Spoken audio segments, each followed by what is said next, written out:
Hey kids, howdy, and welcome to Conscious Embodiment, Astrology, and Dreams with Dr. Michael Lennox.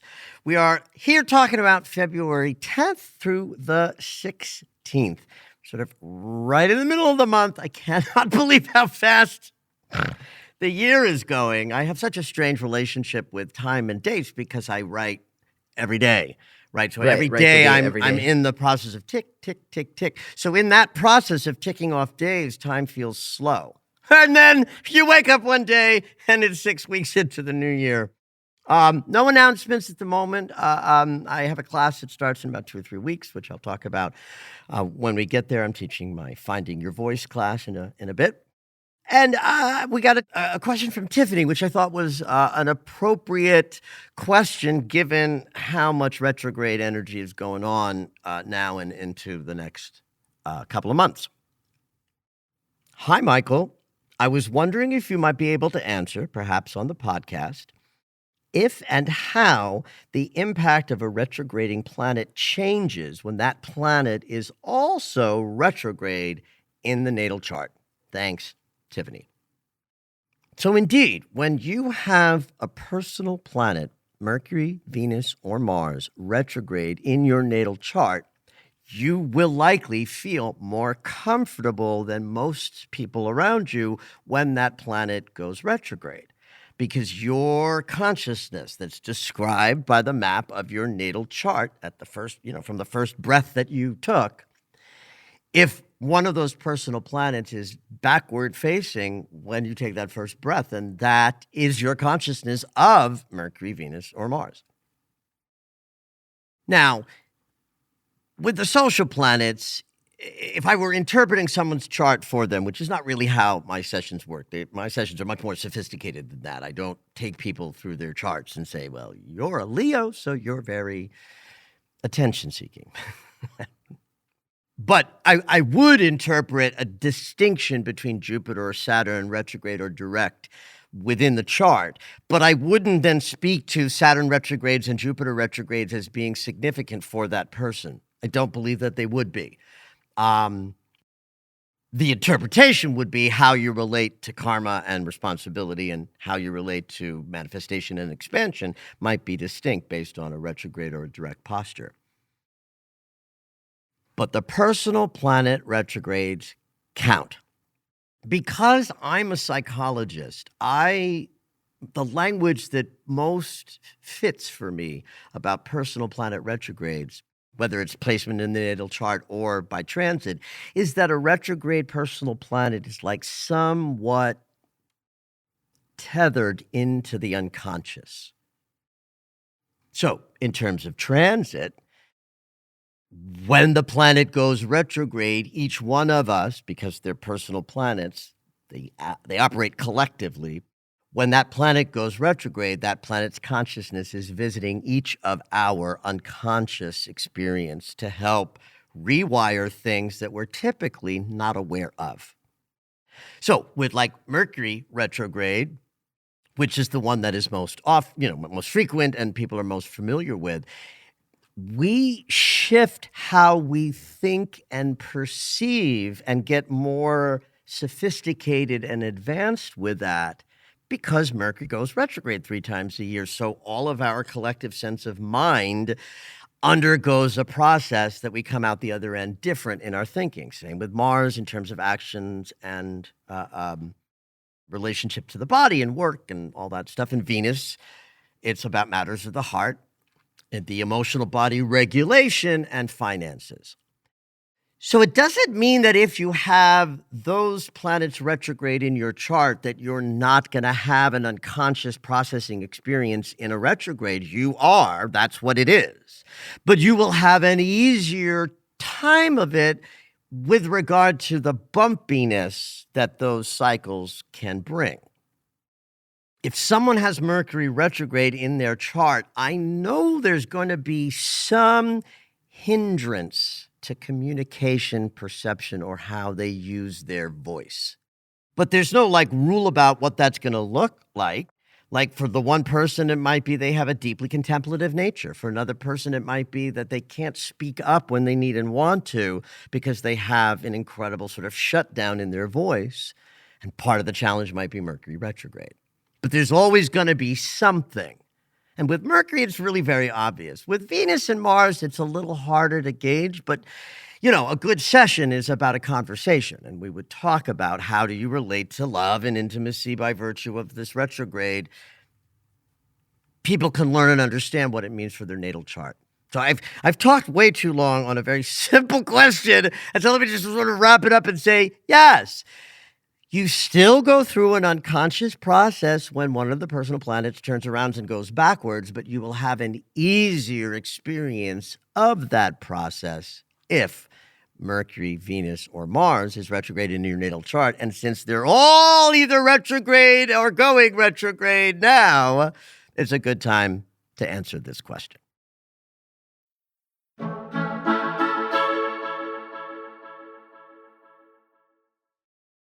But I wanted to point out something interesting about the week that relates to the full moon on Wednesday, but that marks the entire week about sort of making track changes to let go of the past. So every full moon is a release of something, right? And in Aquarius, Leo, very much about egoic centering that we might struggle with in a Leo full moon. And so you can even think of that, the things that we have to let go of that come from an egoic consciousness that might not be in balance and serving us right now. Those patterns are patterns from the past. Therefore, they're held by the South Node. So in the spirit that I'm always talking about what the opportunities in any given moment are for self-investigation and healing and release, Mercury hitting the South Node of the moon on Wednesday in the full moon means our minds and perceptions and thoughts are aligned with what we're letting go of, what we're releasing. So that clarity will be very helpful to guide your full moon experience into sort of the right and precise place using language, prayer, and ritual to let the full moon do its work. Then 3 days after the full moon, the sun moves far enough to do the same inconjunct. Now, this one, though, is a big fork in the road that's shining with the light of consciousness, right? If Mercury's doing it, then it's our thoughts and perceptions that are going through a shift. But with the sun, it's like an awareness transit. So 3 days after the full moon, while we might feel still a little discombobulated by the amplified energy and the tendency for the unconscious to be speaking to us loudly during a full moon, understand that as we move through the weekend, we will be more aware of exactly what the past emotional patterns we're dropping are and how they live in us. Well, this is my full moon, kids, because it's the sun's in Aquarius and the moon's in Leo. I'm a Leo, Venus, and Sun, and the moon will be 3 degrees away from my Venus and Sun. And because I sit in front of you today, a man who owns and knows humility and who creates safe spaces for other people on the daily with how I do my work. And I did not have the humility when I was a younger man to create safe spaces for fucking anybody, let alone teach in a gentle way. I had a lot. I like to say I know humility, but I never learned any humility that didn't come through humiliation. Wow. So that's one theme of this full moon. Right? The egoic drive to center self is a Leo invention. The need to serve the community is an Aquarius demand. Because the sun is in Aquarius, then that says where we're consciously focused. We are aware of that the community needs our attention. And certainly now more than ever, because you're going to hear me being angry at what's happening out there more and more. And so this is that full moon where you better be looking at your immediate community and seeing what help it needs, because fuck, it's going to blow up if we don't. All right? So this is a full moon that allows you to be aware of the community needs and willing to sort of dive into the little psychic surgery of releasing whatever hinders your ability to meet that demand to serve. So with Leo, it's really going to be an either or. You either have too much self in the room and need to chop yourself down through humility and letting go of ego, or you can't rise up enough to center yourself powerfully. And so this full moon's inviting you to release inhibitions to centering yourself out there in a bigger, brighter way. Because the sun will in conjunct the south node 3 days after the full moon, you can say that the full moon is directly connected to that release of the past that I talked about a few minutes ago. But the real juice of this full moon is how it is likely to change a few people's trajectories very suddenly.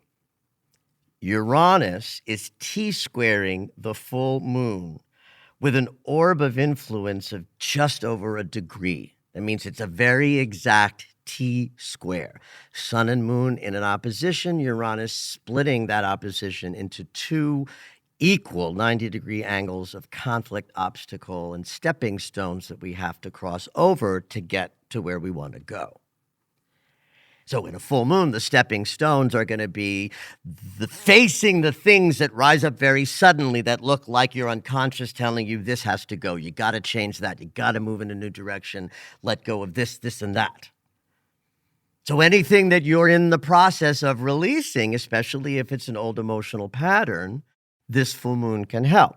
And if it happens to relate to you either pumping yourself up to move into the world more powerfully or softening yourself down to meet the world with more humility so you can be more effective with your offerings, this is the full moon for that. But yeah, do expect some, expect the unexpected, kids.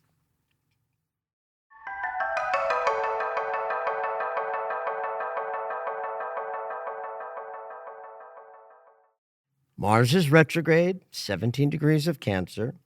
Venus is in her shadow, 5 degrees of Aries. She's only got 5 more degrees to move into Aries when she turns around at 10. And while Mercury is not really near his next retrograde, he will step into his shadow fairly soon, and he will join Venus. And they have a dance later in the winter that's really freaking powerful. So I point all that out.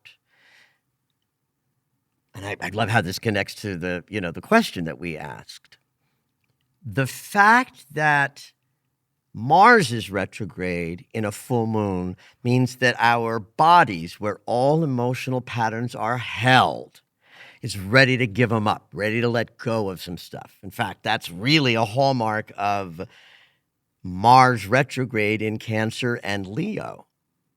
Right? This is a Leo full moon. So the idea that Mars is back in Cancer in a retrograde posture is allowing us to be in our bodies where everything is trapped and do some work to release so that when Mars moves back into Leo, we're ready to center ourselves more powerfully in the way that I keep talking about today. So you can see that there's an elegance between what Mars is doing on the long haul over 6 months and what this full moon is bringing. So there's some importance to this full moon with regard to the longer cycle of what Mars is doing. And the shorthand of what I'm talking about is, just think of it this way: letting go of unconscious inhibitions, whichever side they are like leaning on, that keep you from bigger, better service. And since Mars is in an exact trine with Saturn during this full moon, that means that the teacher's in the house. There's more importance than ever. And because there's the harmony of the trine between Mars and Saturn, I would like to offer the idea that anything that's going to be hard about this full moon energy is made more manageable by Mars in a trine with Saturn. It's kind of like if Mars is the body and Saturn is the teacher, and they are in a trine, that means that we are in school, but the teacher's kind of happy with us at the moment. And the last thing I'll add is that our friend Jupiter is over in Gemini. Jupiter is the planet of expansion, abundance, prosperity, and manifestation. Jupiter in Gemini allows us to use our mind, our thoughts, and our perceptions to increase the experience of attracting more of what we desire. Now, if you look over in Aries, where Venus is, we notice that Chiron is also in that same sign. So you got Venus at 5, Chiron at 19. The midpoint between Chiron and Venus right now is essentially like 12 degrees of Aries. That's a sextile between Venus in her shadow, Chiron offering wisdom of the cycles and guidance from the force, and healing capacities, are working really well with our abundance consciousness. And Venus will make 3 sextiles to Jupiter as part of her cycle. So all of this pulls back to, we've got a full moon that's very directly touching into both Mars's and Venus's retrograde cycles. And it's all about this idea of finding ways to center ourselves more powerfully so that we can help more profoundly. There's a way in which this full moon is like the dumping process to make all of what Venus and Mars retrogrades make possible for us. So there's an opportunity to just let it all go, and the placement of Uranus makes any effort that you put in to sort of be available for sudden shifts, changes, and endings. This could be a very, very, very disruptive and unstable week because of the full moon, but it's oh so important for your long-range goals. Now, Mercury is still in his free and clear state, where he really spends it, all of February in that state. There's 2 months in between the 2-month retrograde cycle that Mercury is moving without hindrance. And he's still in that till the 28th of February. But on Friday, he changes signs and moves into Pisces, which of course is going to impact us all from the neck up. But it also signals that the retrograde he's going to engage in next is sort of upon us. He doesn't turn around till he gets into Aries, but he will backtrack to 26 degrees of Pisces. We've talked a lot about how Venus and Mercury are going to meet up together in Aries and backtrack into Pisces together. And that's going to be so fun and juicy to talk about. But I get way ahead of myself here. Just understand that as of Friday, Mercury is in a sign that he is absolutely not happy to be in. Venus loves it in Pisces, but man, Mercury hates it. It's a double debilitation. It's known as his fall and his detriment. These are just demarcations in astrology that indicate signs that are opposite a planet's, either rulership or exaltation. So detriment just means the planet is in a sign opposite its rulership, and fall is an indication that the sign opposite is exalted. Right? I think we talked last week about exaltations with Venus in Pisces, because the exaltations come out of Babylonia, and we don't really know why they chose things to be exalted in certain signs, but it makes sense archetypally. So we can say the same thing about Mercury in Pisces in its debilitated sense, fall and detriment archetypally. Mercury is about precision and the mind and details and data. And so he's going to be comfortable anywhere where intellect is either at least neutral or favored. So where he's really unhappy is places like Sagittarius, which is too many details and stimulation to be calm and clear. And Pisces, the other... Too emotional, huh? Well, too scattered.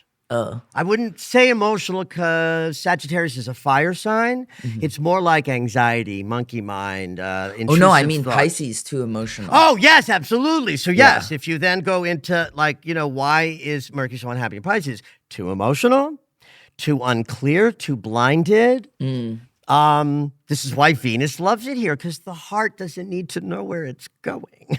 It just needs to know, is it safe and is there love? Yeah. And in Pisces, that's all there is love. Mercury's like, what's going on? And Pisces is saying it's all love. And it's but I can't see. Where the fuck am I?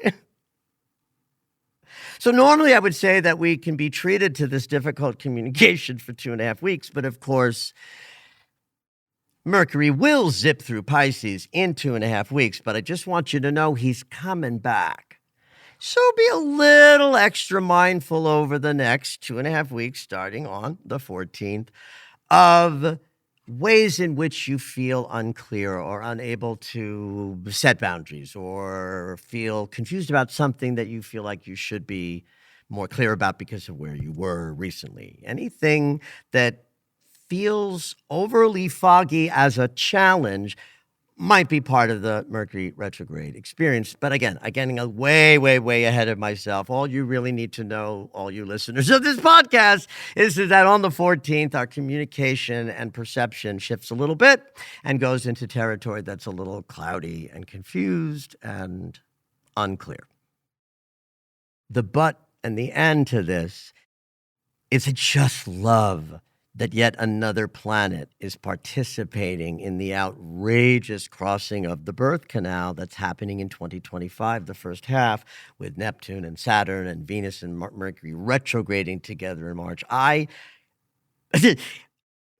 don't know how this is going to hit me personally, so I'm not saying, ooh, I can't wait. I haven't looked, right? But as an astrologer, I can't fucking wait for these next few months to unfold. Because when we get to summer, kids, it's going to be a lot different and kind of fast and furious and rough. And every little bit of preparation will be helpful. And by preparation, I mean healing wounds, self-investigation, cleaning up the inside, knowing who you are and what your gifts and talents are, and being more capable of sharing them into the world. We are, as I have said several times this year, and we'll probably say several times before we're done, we are birthing a new world this year. Birthing hurts. Right? A lot. A lot. Breathe and know that as things die, they're being reborn. And we're just going to make it, kids. We just are. Have at it. Did you know that Michael has a daily astro alert? If you enjoy hearing the weekly astrology, you might like knowing more about each day. When you subscribe for the daily astro alerts, you'll get an in-depth explanation of the day's astrology sent right to your email. Subscriptions are only $10 a month, or you can purchase the yearly subscription at the reduced price of $100. To subscribe, head over to michaellennox.com.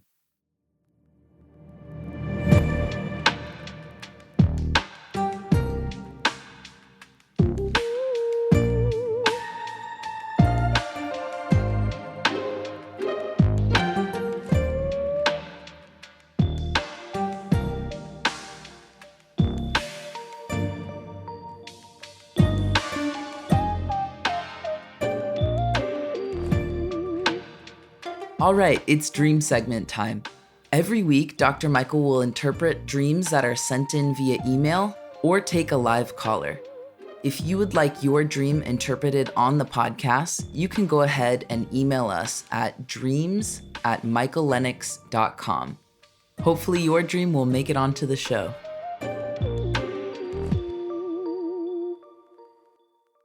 Today we have a call-in dreamer from Arizona. Hey, Allie, what you dreaming?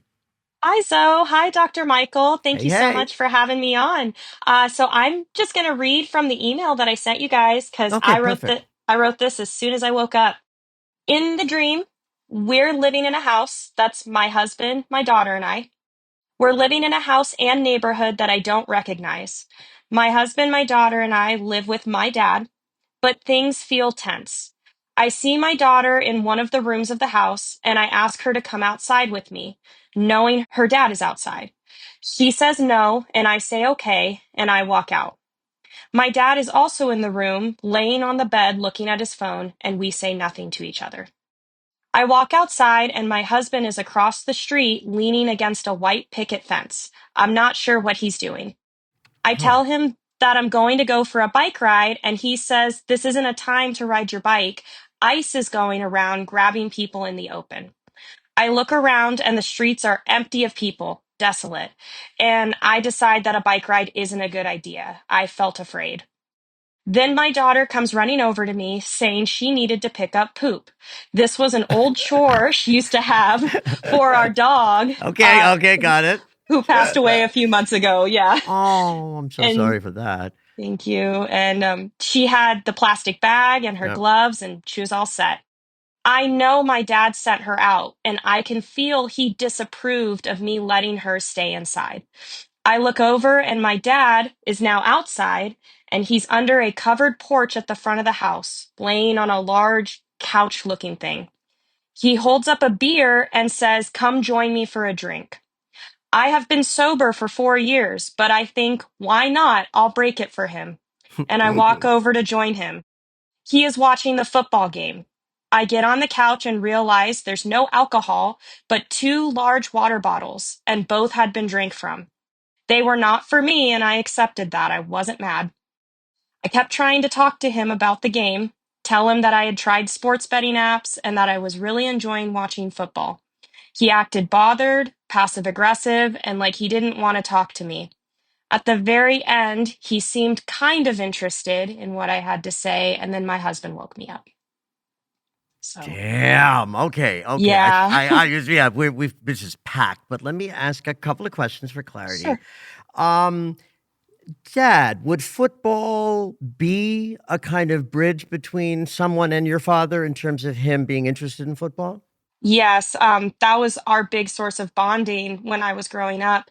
And my dad and I are estranged. We haven't spoken in about 4 years.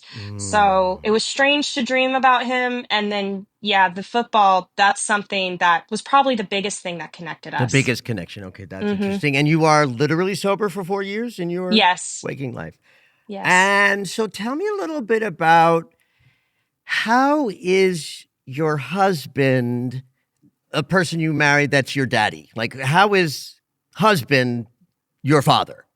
Sure. So, definitely earlier in our relationship, my husband had some of the same similarities as my dad as far as like not being emotionally available. Um, and just things we've had to work through. One thing that makes my husband different is we're always able to communicate and grow together in a way my dad and I were never able We're never to. able to do. Okay. Yeah, but they do share similar values in a Okay. sense. And one Yeah. last sort of, information gathering question just about your daughter. Sure. How old is she? She's 11. And you've been estranged from your dad for a couple of years, so that happened Yeah. while she was alive and around. What's her relationship to grandpa and you vis-a-vis grandpa? Sure. So I mean, she was really close to them. Her them being my dad and my stepmom, they would spend a lot of time together. And when we became estranged, they stopped making an effort in her life, and it really hurt her. But honestly, she's the kind of soul where she's like, you know what? I don't need anybody that doesn't need me. Want me or like, yeah. Okay, Exactly. So okay, it's affected me more than it's affected her. But yeah, okay. that's kind of their relationship. So, being in a house in a dream always gives us the theme that we're exploring a kind of self investigation. I like to call it a snapshot. The dream is Hmm. offering a snapshot of the current moment and your sense of identity as a family member, because your family is there. And so, the Hmm. dad piece and the fact that you don't recognize the home, then we know the dream is showing you something you don't quite yet know or are in the process of knowing or learning. And I'm going to say at the outset, and we'll see where we go when I continue and things that you offer as feedback. I have a feeling it might have a little something to do with distance between you and your husband. And let Mm. me get there and see. Let me tell Sure. you, let me get there and we'll see where we go with that. Okay. I might have to jump around a little bit, but him in the Okay. room means it's about his consciousness with your daughter in that room. Like that room's important. It's Hmm. like, oh, okay, here's a theme. It has something to do with my relationship with my daughter, my relationship with my husband, and he's not present. He's Mm. checked out in Mm. that moment. He's laying on the bed on the phone. Then, when you go outside, which seems to have some importance, he's across the street. He's not with you. And what's he standing by? A white picket fence. Uh, there's never been a more obvious trope of a symbol for marriage that is peaceful, family life that's idyllic. Mm. So now I go, well, wait a minute. Is it distance between you and your hubby? Or is it Mm. distance between like you and you that's keeping you from an intimacy with your husband because something's up that has to do with daddy? Mm. Okay. Wow. Yeah. Ice, are you in danger or your family in danger based on your, ethnicity or origin? Like is ICE and the shit that's happening in this fucking country right now? Yeah, I work in a public school. I work in an elementary school, and I would argue maybe 80% of our population is Latino. We have a lot Mm. of non-English speaking students and non-English speaking parents. And you live So in a I border know, state. Yes, yes, yep. yes, yes. So I know it's Okay. only a matter of time. And it's not surprising to me that showed up in my dream because I've been feeling very anxious about it. Yeah. Okay. Yeah. Right. So the bike ride, even, is another kind of idyllic, pastoral Mm. family image. Let's go for a bike ride. But then there's like, no, no, no. It's dangerous. Right. So it's like the idyllic white picket fence bike ride consciousness is just over there for a moment because there's shit that needs to be picked up.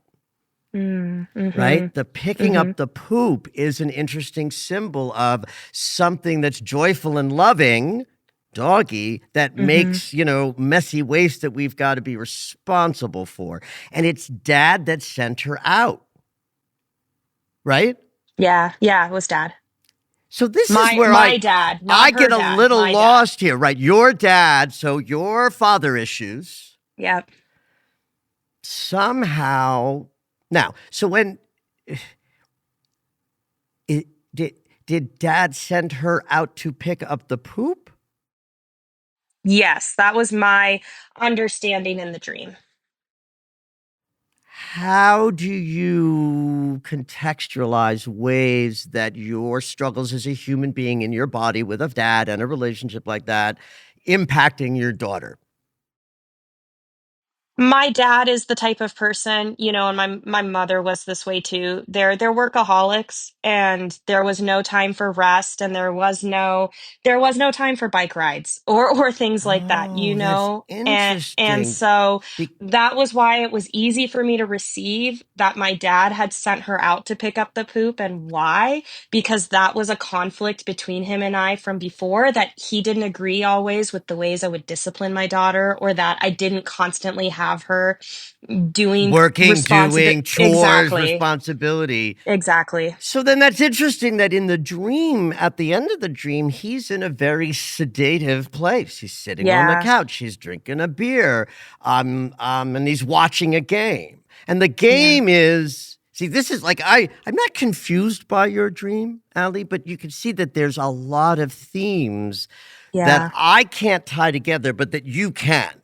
Yeah. Because it's your dream and it's your relationships, right? So it's something about responsibility versus joy and freedom and rest. Mm, It's about trying to maintain the loving connections, watching the game, and even sharing the alcohol becomes a source of connection, and it's not dangerous for you. It's water. mm-hmm. So there's Mm. something. Did that scene in the dream feel good? Yes and no. I felt relieved when I saw it was water because, like I said, I've been sober for 4 years. So I said that, right? Oh, sure, I'll break it for him, and immediately felt guilty. And like I was giving up that part of myself. Hmm. And then I saw the water and I thought, oh, phew, it's not alcohol, it's water. But then I received my dad in that passive aggressive way. And so I felt that, like, trying to connect and continuing to get blocked from connecting. He didn't want to connect. So until Hmm. the very end, and then I woke up. And it still wasn't full connection in the end. It was like Right, he right, turned right, his right, head right. towards me, and that kind of a gesture. I think there might be several different themes playing out in this dream, including that in a way it's a sobriety dream, right? It's a slip Yeah. dream. It's a ooh, I would have, I might have. And then you can think about that as I chose escapism in my journey because Mm. dad's stress and tension and history lives in my body. Do you see that? It's like, Yes, that hits so deeply. right. And Yeah. so this is a healing moment because he's replicating that. Like, I'm passing off to you that we don't get to relax, we don't get to have fun and joy. And that escapism leads. But then, in Mhm. fact, it's a recovery moment, but it's convoluted and confused, right? Mhm. Um, so in a way, the end of this dream is one of those where I say this dream asks more questions than it gives answers. Although I wouldn't say that about this dream. I say because I think this gives a lot of answers, but it leaves you with some questions about an emotional process that I think is still going on. Or there would be a different kind of resolve in the dream, right? So Yeah. now I get to think about what must it be like to be all of these people at once: a mother, a wife, a daughter, and a member of the United States of America watching something really dangerous and scary and destructive happen. Yeah. So all of these different things are layered into this dream. And I'm assuming you had it recently. Is that accurate? Yeah, it was last weekend, and I'm not someone who dreams a Mm. lot, but when I do dream, like this was one of those dreams where I woke up and just was like, "Wow, what was that?" And like I said, Yeah. I typed the email to you guys right after I woke up. So, yeah. Hey, Zoe, Yeah. what did you like about this dream? Me?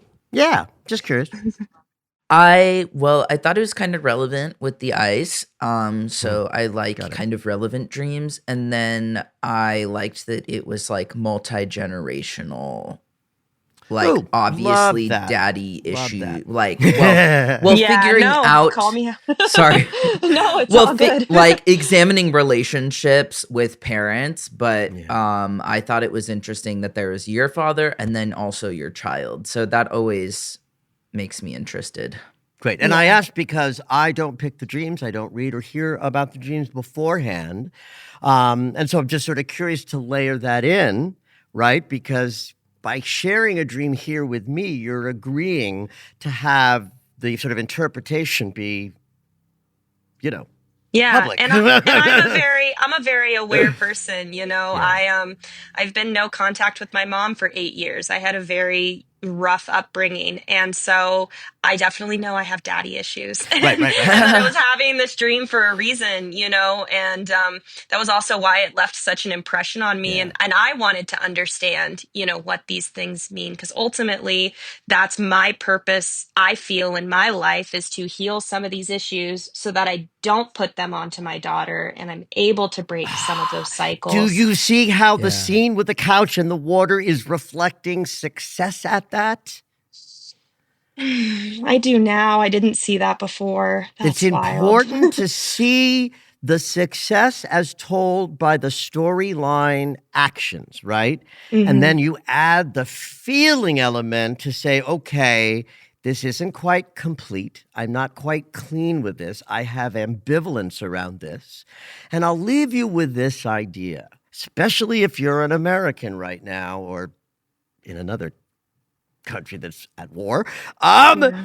that when the outside world is triggered at this level, all of us as individual participants in that are being triggered from the outside through us, which means our age-old patterns and wounds are more ripe and ready because we're stressed about the outside world. And so when I'm teaching about this, I talk about we've got to all clear out as much wound as possible so that we can hold a higher vibration of what you just described, because when enough people are in that state, there'll be a tipping point into the age of Aquarius, and we have to live through the extinction grab now. Whether that takes 2 years or 10 years or whatever, this dream reflects exactly that thing that I'm asking all of us to do. Get more determined in your personal process of healing so you could be the biggest, bestest, most magnificent version of yourself, because we need everybody to be on that kind of a path, or I don't think we'll make it. Yeah. Wow, that was so beautifully said. That resonated Mm, so deeply with me. And I'm way too hard on myself. Like I said, I am constantly wanting to heal and find yeah. these patterns and I know uproot that them. story, honey. Yeah. And I have a Let hard that be time. your carrot to move forward and try to not beat yourself up along the way by saying you're failing. Oh, thank you, Dr. You're Michael. so welcome, honey. Thank you. Thank you. Thank you for listening to Conscious Embodiment, Astrology and Dreams with Dr. Michael Lennox. You can find us on Apple Music, the iHeartRadio app, and anywhere you find your favorite shows. Head on over to michaellennox.com for information on astrology readings, the daily Astro Alert subscription, upcoming classes, and to join the mailing list.